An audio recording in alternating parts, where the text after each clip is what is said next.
네, 안녕하세요. 승자의 강의로 찾아온 허반석입니다. 호텔 신라를 먼저 앞서서 말씀을 드렸는데요. 총 이제 손실 복구 개념의 프로젝트를 진행하고 있기 때문에 그 구간에서는 현재 호텔 신라는 익절을 하는 것으로 하고요. 하지만 이제 개인 포트폴리오로 따라오시는 분들은 차트를 보면서 한번 잠깐 설명을 드리고 가도록 하겠습니다. 호텔 신라의 차트를 이렇게 열어놓고 보면 제가 늘 말씀을 드리는 허반석의 모멘텀 체크리스트죠. 1번 차트상 저위험 구간인가를 한번 보셔야 되는데요. 이런 추세를 긋고서 먼저 보신다면 최근의 저점과 가장 바닥인 저점 이 두 동그라미를 그어놓고 그리고 이 추세 그 동그라미를 한번 이렇게 연결을 해봅니다. 연결을 해놓고 나면 그 추세마다 반등이 나오고 있는 모습들이 확인이 됩니다. 그러면 이 기업은 현재 추세를 이어가고 있구나라고 보시면 좋을 것 같고요. 그리고 평행한 선을 하나 그어서 그 위로 올려놓고 본다라고 한다면 어디서 되돌림이 나오는가가 보여질 때가 있습니다. 그 구간들이 이제 중기 추세선 또는 되돌림 자리라고 말씀을 드리고 있는데요. 그 이후에 수익 극대화 자리를 하나 더 놓고 본다면 현 구간 같은 경우에는 이렇게 선을 하나 올려놓을 수 있을 것 같습니다. 그러면 이 구간에서의 주가 등락이 나오고 있고 주가 등락 이후에는 바닥을 잘 다졌고 되돌림 자리에서 다시 바닥 그리고 상승 바닥 되돌림 자리까지 현재 올라와 있는 상황입니다. 그렇기 때문에 손실을 복구하는 프로젝트에서는 빠르게 10% 정도의 수익을 챙겨서 손실을 복구하는 의미로 가지고 가고요. 개인 포트폴리오나 이 방송을 통해서 매수를 하셨다라고 하시는 분들은 이제 바닥에서 1분기 턴어라운드 했습니다. 앞으로 자유로운 입출국이 가능하다면 라는 리포트가 있었던 것처럼 그 구간까지 쭉 끌고 가신다라고 한다면 상징적으로 목표가 10만 원 정도 제시를 해드렸으니까요. 10만 원 정도가 왔을 때 이제 수익 실현을 할까 한 번 더 고민을 해보셔도 나쁘지 않다라는 말씀 드리고 싶습니다. 현재 기관들의 강한 수급이 조금 잡히고 있는 모습이기 때문에 이 부분 꼭 참고를 하셔서 수익 극대화 전략으로 가지고 가실 분들은 꼭 가지고 가 보시자라는 말씀 참고로 드리도록 하겠습니다. 오늘 강의를 시작해 보도록 하겠습니다. 오늘 강의는 이제 삼성 SDI에 대해서 말씀을 드려야 되거든요. 삼성 SDI는 이제 허반석의 모멘텀 체크리스트로 제가 늘 종목을 구분하고 선정을 할 때 참고를 하고 있습니다. 이 부분 먼저 살펴본다면 늘 이런 말씀 드리고 싶습니다. 첫 번째, 차트상 저위험 구간인가라는 말씀을 드리고 있고요. 두 번째, 그 차트의 추세를 유지하기 위해서는 숫자상 영업이익과 매출액이 증가하는 기업인가 늘 말씀을 드리고 있죠. 세 번째, 그 기업의 미래를 이끌어갈 가시적 모멘텀은 무엇인가라는 말씀 드리고 싶습니다. 그러면 삼성 SDI를 이 허반석의 모멘텀 체크리스트에다가 하나하나 대입을 해보도록 하겠습니다. 차트상 저위험 구간인가를 한번 살펴보면 삼성 SDI는 이렇게 차트의 추세가 완벽하게 만들어져 있는 부분인데요. 삼성 SDI도 추세선을 한번 그어보도록 하겠습니다. 장기 저점이죠. 저점과 최근의 저점 이 구간들이죠. 이 구간들을 한번 선으로 연결을 해보도록 하겠습니다. 그러면 이러한 라인이 만들어지게 됩니다. 그럼 이 구간들을 조금 확대해 보면 여기서 바닥 그리고 추세선 그리고 다시 한번 추세를 깨지 않고 상승 그리고 현 구간 같은 경우에는 추세선과 일부 맞닿아 있는 구간으로 보여집니다. 그러면 첫 번째 허반석의 모멘텀 체크리스트 차트상 추세를 유지하고 저위험 구간인가라는 부분은 합격이라는 이야기고요. 두 번째, 숫자상 매출액과 영업이익이 증가하는 기업인가라는 부분을 좀 살펴보면 좋을 것 같은데요.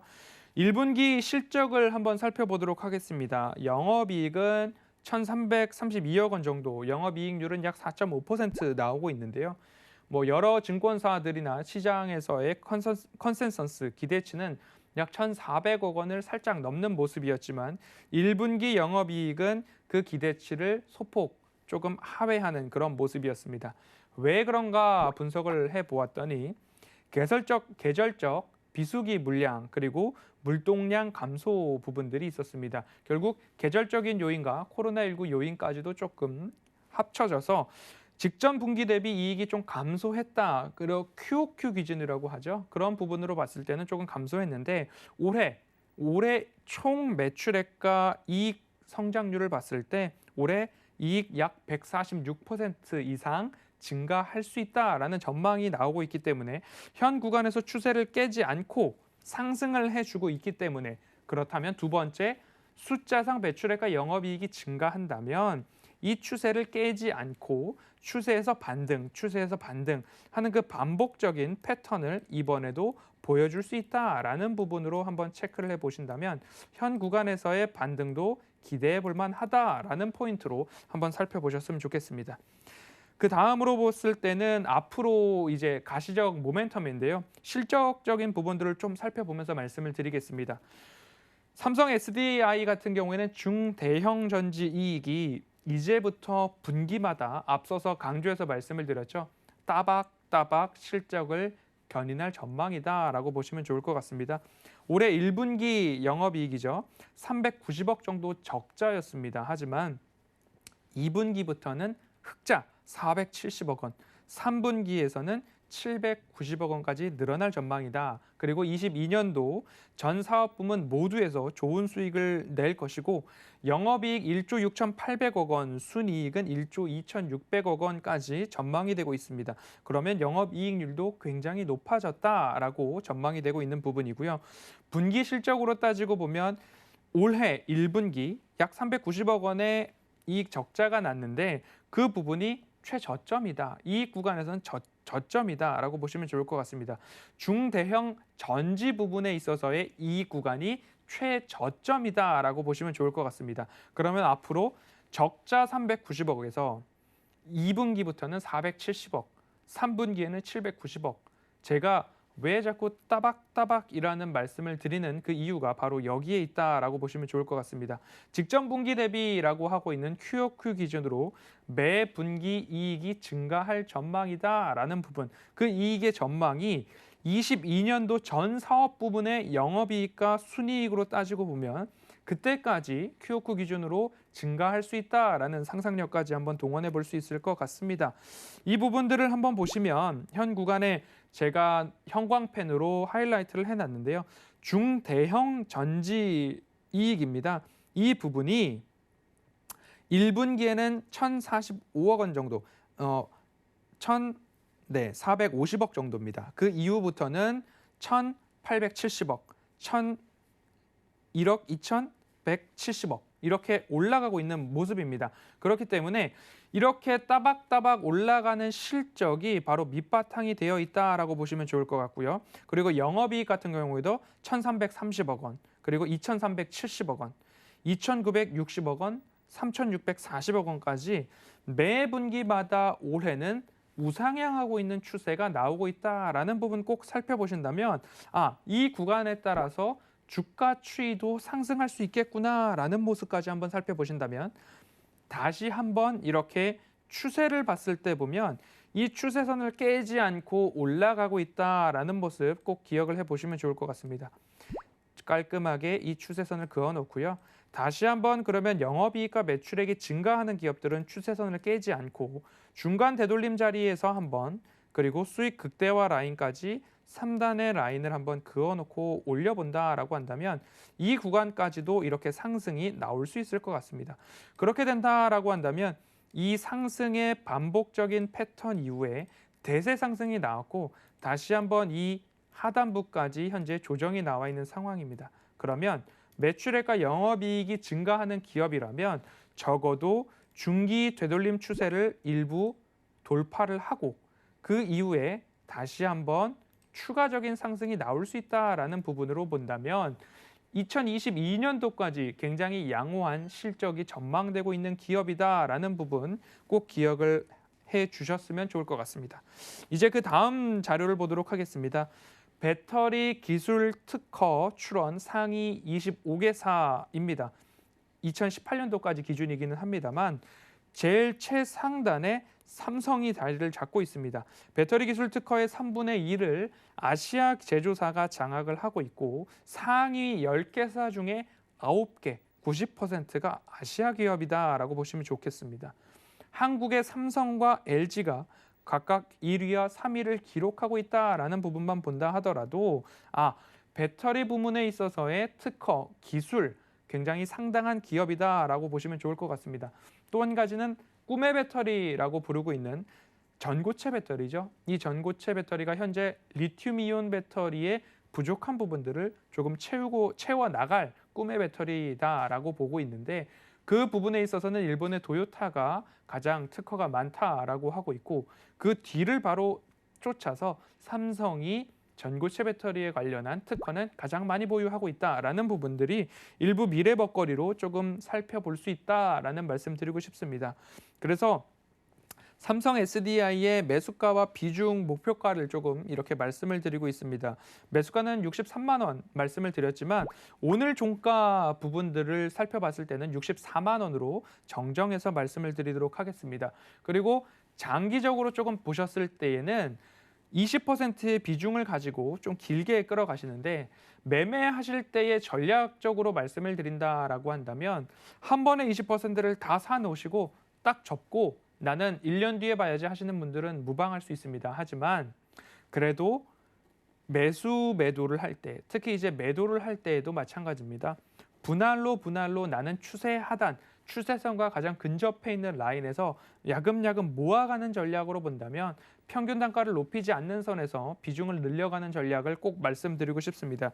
단기간에 한 번에 슈팅이 나오지 않을 수 있기 때문에 지금 추세선상 이 저점 구간 제가 64만 원을 말씀을 드리고 있습니다. 오늘 방송을 준비하면서 종가까지 어떻게 추세가 이어지는가 볼까 봐보니까 일부 저점이 63만 5천 원에서 잡히고 있고요. 그 이후에 64만 원 그리고 종가는 64만 2천 원까지 조금 상승 마감하는 그런 모습입니다.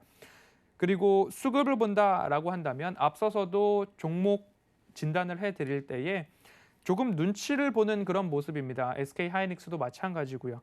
2차 전지 섹터가 그간의 상승 이후에 조금 조정을 받고 있는 모습인데 조정을 받을 뿐이지 추세를 깨뜨리지는 않고 있다라는 부분을 참고해 보신다면 앞으로 조정이 조금 더 나온다 하더라도 64만 원 언저리에서 따박따박 비중도 늘려가시고 단가를 높이지 않는 선에서 그렇게 전략적으로 대응을 하신다면 조금 매수하시기에 좀 더 지혜로운 매수 방법이 되지 않을까라는 말씀 드리고 싶습니다. 비중은 20% 말씀드렸습니다. 좀 자신 있게 담으셔도 좋겠다라는 말씀 드리고 있고요. 목표가 80만 원 말씀을 드리고 있는데요. 80만 원은 정고점 영역으로서 일부 상징적이다라고 말씀을 드리고 싶습니다. 길게 가지고 가실 분들은 21년도 QOQ 기준으로 매 분기 영업이익 성장하는 부분 확인하신다면 주가도 그에 맞는 시프트업이 차례차례 이루어질 것입니다. 그 이후에 2022년도 전 사업 부문의 매출액과 영업이익 1조 6천억 원, 1조 2천억 원 넘어가는 흐름들 나오고 있기 때문에 1차적인 목표가를 80만 원으로 잡아드리고 그 이후에 수익 극대화 라인을 본다라고 한다면 그 추세 안에서 중기 되돌림 자리를 깨지 않는 선에서는 일부 더 우상향이 나올 수 있다라는 부분으로 말씀을 드리고 싶습니다. 그래서 현 구간에서 차트를 조금 넓게 열어놓고 본다라고 한다면 가파르게 오르고 있지만 이 차트의 추세는 결코 쉽게 깨지진 않을 것이다라는 부분 꼭 참고를 해보셨으면 좋을 것 같습니다. 이제 남은 시간은 2차 전지에 대해서 조금 더 살펴보는 게 좋을 것 같습니다.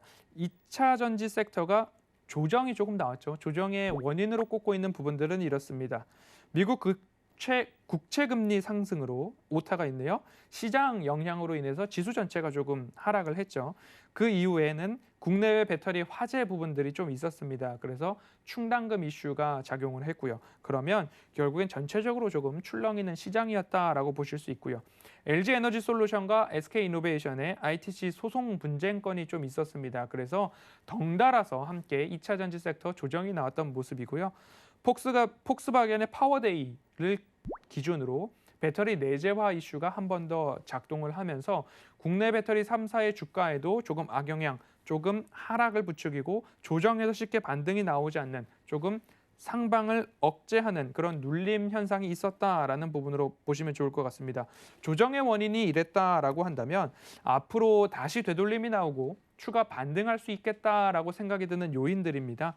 주요국은 2050년까지 탄소 중립을 선언을 했죠. 그리고 내연기관의 전동화가 차례차례 이루어지고 있습니다. 2025년경 정도 되면 전기차 판매량은 약 1,690만 대까지 늘어날 것이다. 결국엔 자동차 시장에서 전기차가 차지하는 비중, 그 전기차 침투율 자체가 지금부터 가파르게 상승할 수 있다라는 부분입니다.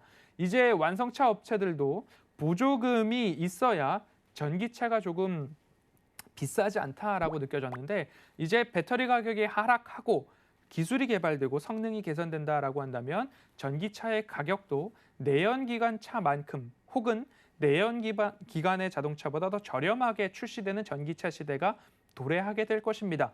그러면 그때 됐을 때에는 배터리가 부족하다라는 이야기가 나오고 있는데 벌써부터 현재의 배터리 3사 정말 연간 또는 앞으로의 계획들을 보면 1조, 2조, 3조 어마어마한 자금력을 바탕으로 캐펙스 증가를 외치고 있습니다. 진행하고 있습니다.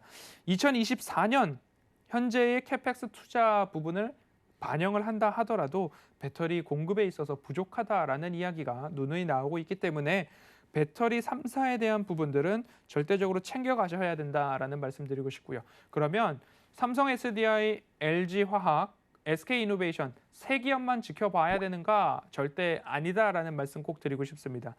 앞으로의 배터리에 대해서 완성차 업체들이 요구하는 부분들이 있습니다. 가격과 충전 시간은 줄여달라. 배터리 가격 저렴해졌으면 좋겠고 그리고 한번 충전할 때에 충전 시간이 단축됐으면 좋겠다. 빨리빨리 급속 충전됐으면 좋겠다라는 요구가 있고요. 그에 비해서 성능은 좋아지고 안전성도 높이고 주행거리도 높이고 한번 장착한 배터리의 수명 길어졌으면 좋겠다라는 이야기입니다. 싸고 좋은 배터리가 많이 나와야 된다라는 이야기죠. 최초의 전기차 배터리 중대형 2차 전지보다 현재 가격 굉장히 저렴해졌죠. 이 구간에서는 앞으로 성능, 에너지 밀도라고 합니다. 에너지 밀도가 높은 배터리가 한번 충전했을 때 주행거리가 길어지게 되고 그런 부분인데요. 리튬 이온 배터리, 지금 현재 쓰고 있는 2차 전지 배터리의 대부분이죠. 그 부분 배터리의 4대 구성 요소라고 하면 양극재, 음극재, 분리막, 전해액이라고 4대 구성 요소를 볼 텐데 이 구성 요소들을 어떻게 개발하고 비율을 조절하고 혁신을 하고 첨가제를 어떻게 넣느냐에 따라서 앞서서 말씀드렸던 성능, 안전성, 화재에 대한 부분들까지도 주행거리가 늘어나고 추운 날씨에도 퍼포먼스가 잘 나오는 배터리들을 만들 수 있다라는 부분, 소재에서부터 혁신이 시작된다라는 부분 한번 기억해 보셨으면 좋겠습니다. 배터리 업체와 배터리 소재 업체들 장기 호황 가능성이 굉장히 높다라는 말씀 꼭 드려보고 싶습니다. 이렇게 본다라고 한다면 주행 거리라고 한다면 에너지 밀도, 한번 충전했을 때의 그 제한된 공간의 배터리 안에 얼마만큼의 에너지를 담을 수 있느냐라고 보시면 좋을 것 같습니다. 양극재와 음극재의 그 소재를 어떻게 개발하느냐에 따라서 NCM이라고 하죠. NCM, NCA, NCMA 하고 있는데 여기서 하이 니켈, 니켈 코발트 망간, 니켈 코발트 알루미늄, 니켈 코발트 망간 알루미늄 이런 것들을 어느 비율에 따라서 하느냐에 따라서 결국엔 주행거리가 늘어날 수 있다라는 부분들을 한번 챙겨보시면 좋겠고요. 음극재 관련해서는 실리콘 음극재 이야기 나오고 있습니다. 앞서 일부에서도 대주전자 재료의 실리콘 음극재 이야기 말씀을 드렸듯이 이런 부분들 그리고 CNT 도전재 이야기 나오고 있고요. 고속 충전에 있어서도 이제 양극재, 음극재, 전해액 또는 전해질 이야기가 나오고 있는데요. 전해질 이야기 다음 페이지에서 한 번 더 말씀을 드리고요. 안전성에 대해서는 분리막이 최대의 화두죠. 분리막이라고 하면 이제 화재가 발생하지 않아야 되는 핵심 요소다라고 보시면 좋겠고요. 다음 주 화요일이면 SK이노베이션의 자회사인 SKIE 테크놀로지가 상장을 합니다. 한 번도 불이 나지 않은 배터리라는 그러한 슬로건을 갖고 있는 브랜드죠. 이 부분 이렇게 주행거리, 고속 충전, 안전성 그리고 전해질을 어떻게 어떻게 소재 개발을 특화시키느냐에 따라서 추운 날씨에도 얼마만큼 안전하게 그리고 배터리 수명이나 퍼포먼스 성능이 추운 날씨에 일반 내연기관 자동차들도 특히 디젤 엔진 자동차 같은 경우에 시동이 잘 걸리지 않는 그런 부분과 같이 생각해 보시면 좋을 것 같습니다. 배터리가 결국 얼어서 그 안에서 이온들의 교류가 잘 되지 않기 때문에 스타트 모터에 전기를 공급하지 못해서 추운 날씨에 시동이 안 걸리는 것처럼 그런 저온에서도 퍼포먼스가 잘 나오는, 그리고 한번 장착한 배터리의 수명이 길어지는 부분들이 결국 소재 기업들을 중심으로 개발이 되고 있다라는 부분입니다. 그리고 이 소재에서 전해질, 전해액을 좀 살펴보면요. 뭐 이렇게 조금 구분을 해볼 수 있습니다. F, 그리고 P, D, B 이렇게 조금 약자로 쓰고 있는데요. 배터리 안전성이나 수명, 낮은 온도에서도 방전이 되지 않는 부분, 그리고 충전 시간을 단축해 주는 부분들, 그리고 B 같은 경우에는 순간 출력이 좋게 나오는 배터리, 이런 부분들 여전히 좋게 나오고 있고요. 그리고 전해액 첨가제들도 있습니다. 배터리의 열화 방지, 수명 향상, 안전성 증가, 이런 부분들이 배터리에 들어가는 모든 소재들로부터 변화가 나오고 있고 혁신을 통해서 배터리의 성능이 좋아지고 있다라는 부분까지 한번 살펴볼 수 있을 것 같습니다. 전고체 배터리에서도 살짝 말씀을 드리면 왼쪽과 오른쪽, 왼쪽은 현재 리튬이온 배터리고요. 오른쪽은 전고체 배터리인데 결국엔 양극과 음극을 더 많이 넣을 수 있는 것은 전고체 배터리다. 그리고 전해액, 액체로 되어 있던 전해질을 젤 형태로 바꿔서 고체 상태로 바꾼다. 그리고 더 에너지 밀도를 향상시킬 수 있다. 양극과 음극이 더 많이 들어가니까요. 분리막이 없어지고 전해질이 없어진다라면 그 공간만큼의 효율, 공간 활용도도 높아진다라고 좀 보시면 좋을 것 같습니다. 꿈의 배터리, 특허, 삼성 S대에 굉장히 많이 갖고 있다라고 말씀을 드렸습니다. 하지만 아직 먼 미래입니다. 기술을 개발하고 있는 중입니다. 2027년 양산 전망이라고 하지만 아직 확실시 되고 있지는 않습니다. 하지만 기업이라면 미래를 준비하고 있는 기업 챙겨보시면 좋겠죠. 그 부분 한번 살펴보시고요. 삼성종합기술원에서 말씀드렸듯이 세계 최초로 전고체 전지를 발표를 했다면 삼성그룹에서, 삼성 SDI에서 이 부분 챙겨갈 것이다 라고 좀 살펴보시면 좋을 것 같습니다. 오늘 이렇게 강의를 준비를 했고 호텔 신라에 이어서 삼성 SDI도 함께 포트에 편입해서 가져가려고 합니다. 그 부분 잘 챙겨서 여러분들도 함께 방송을 통해서 수익 잘 챙겨가셨으면 좋겠고요.